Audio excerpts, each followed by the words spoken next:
Assalamualaikum warahmatullahi wabarakatuh. Kami dari kelompok 3 ingin mempresentasikan tema kelompok kami, yaitu Cyber Sabotase and Extortion.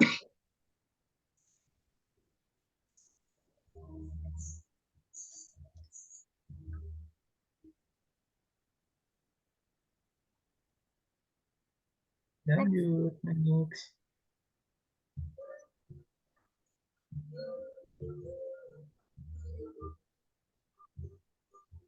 Anggota kelompok kami ada saya, Musyarofah, NIM 1220-1353, ada Nila Fadila, NIM 12200-789, ada Rionaldi Dion Prakoso, NIM 12200-130. Pertama, pendahuluan latar belakang. Sabotase dan pemerasan dunia maya mengacu pada dampak signifikan terhadap infrastruktur digital, organisasi, dan individu. Ini dapat mempengaruhi berbagai entitas, termasuk perusahaan besar, pemerintah, dan individu. Konsekuensi dari sabotase dan pemerasan dunia maya meliputi peningkatan resiko keuangan, penurunan produktivitas, dan dampak negatif terhadap kepercayaan dan reputasi publik. Untuk mengatasi masalah ini, organisasi dan pemerintah di seluruh dunia harus fokus untuk menjaga integritas dunia digital, mengatasi masalah tersebut, dan menerapkan undang-undang dan peraturan untuk melindungi kepentingan individu dan organisasi.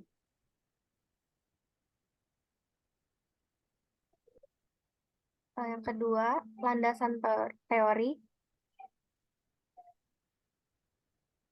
Cybercrime adalah tindakan kriminal yang melibatkan penggunaan teknologi komputer atau jaringan komputer sebagai alat atau sasaran kejahatan. Cybercrime dapat mencakup berbagai jenis kejahatan yang dilakukan secara online, seperti serangan komputer, pencurian identitas, penipuan online, pengerusakan data, penyebaran virus komputer, kejahatan cyber terorganisir, dan banyak lagi.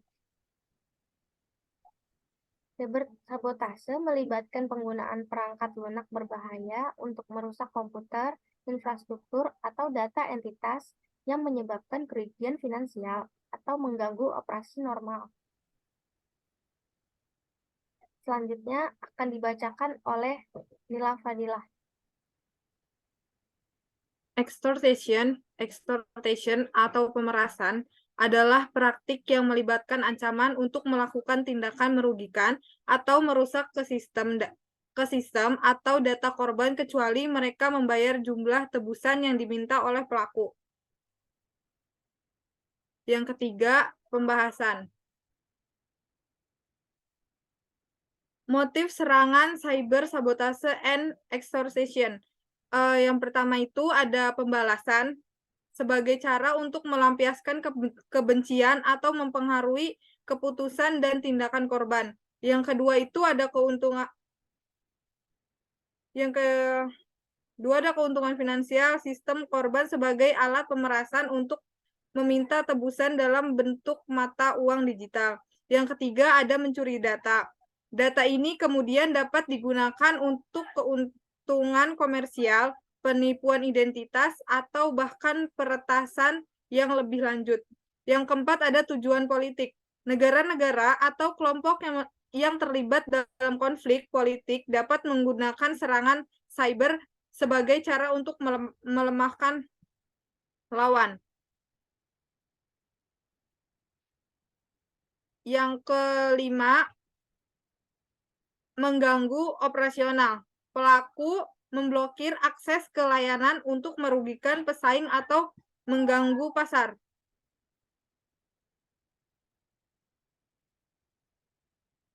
Selanjutnya ada faktor yang menjadi penyebab serangan. Yang pertama itu ada motif utama di balik serangan cyber sabotase dan extortion adalah tujuan keuntungan finansial. Yang kedua yaitu perkembangan teknologi komputer dan jaringan telah memberikan peluang yang lebih luas bagi serangan cyber sabotage and extortion. Yang ketiga ada lingkungan cyber menyediakan anonimitas yang relatif tinggi bagi pelaku serangan. Yang keempat, ada kelemahan atau kerentanan dalam infrastruktur teknologi informasi dan kurangnya langkah-langkah keamanan yang memadai dapat menjadi penyebab serangan cyber sabotasi and extortion. Yang kelima, mendapatkan kekuasaan, membalas dendam, atau mencari pengakuan dapat memotivasi seseorang untuk melancarkan serangan cyber sabotasi and extortion.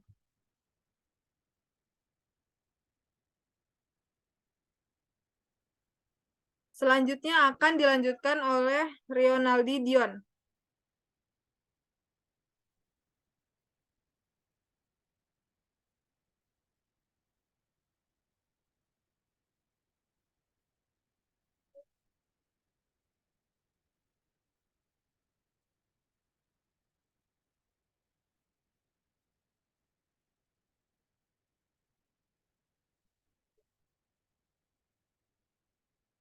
Mohon maaf, Dion belum di-unmute. Tujuan cyber sabotase and extortion untuk mendapatkan keuntungan finansial dengan cara memeras korban atau merusak reputasi dan operasi mereka. Serangan semacam ini dapat menyebabkan kerugian finansial yang signifikan, kehilangan data yang berharga, dan kerugian reputasi yang sulit dipulihkan. Next.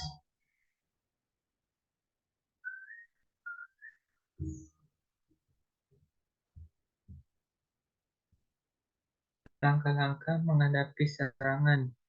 Yang pertama meliputi penggunaan perangkat lunak keamanan dan akhir. Yang kedua, melakukan pelatihan keamanan cyber pada pengguna merupakan langkah penting untuk mengurangi resiko serangan. Yang ketiga, menggunakan perangkat lunak dan sistem yang mampu mendeteksi aktivitas mencurigakan.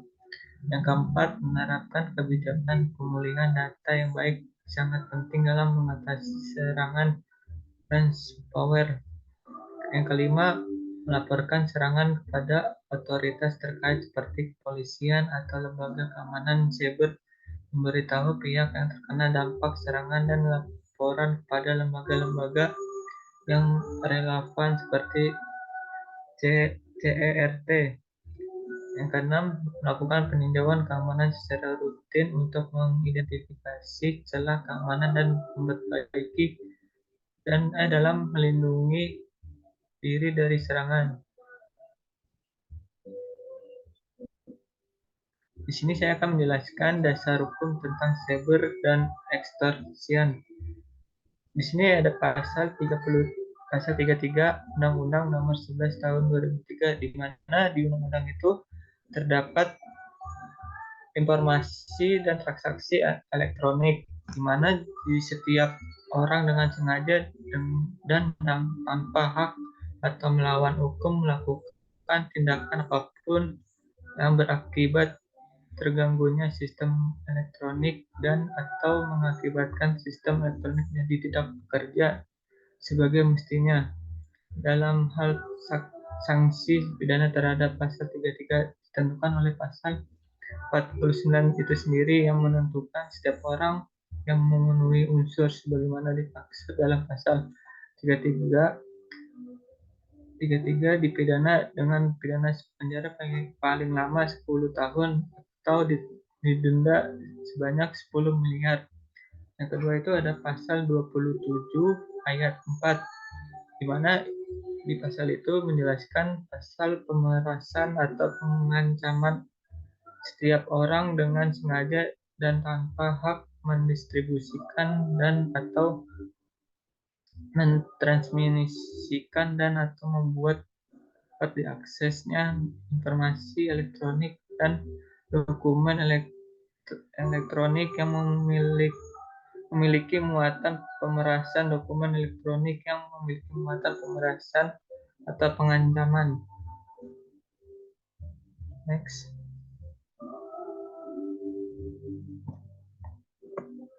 Kesimpulan dan saran. Kesimpulan, satu jenis kejahatan di dunia maya disebabkan oleh dampak negatif dari pengembangan aplikasi di internet. Fakta bahwa tidak hanya komputer yang digunakan, tetapi juga perkembangan teknologi baru mengharuskan mereka yang melakukan tindakan harus mempelajari suatu proses. Saran terkait kejahatan dunia maya harus dilakukan upaya pencegahan melalui penegakan hukum yang tepat, dan negara harus memiliki instrumen untuk memperangi dan mengendalikan kejahatan dunia maya. Selain itu, cybercrime merupakan salah satu bentuk kejahatan yang harus kita hindari atau hilangkan sama sekali agar tidak terjadi lagi dan lagi. Sekian dari kelompok 4. Apabila ada kesalahan, mohon maaf. Sekian dari saya. Assalamualaikum warahmatullahi wabarakatuh.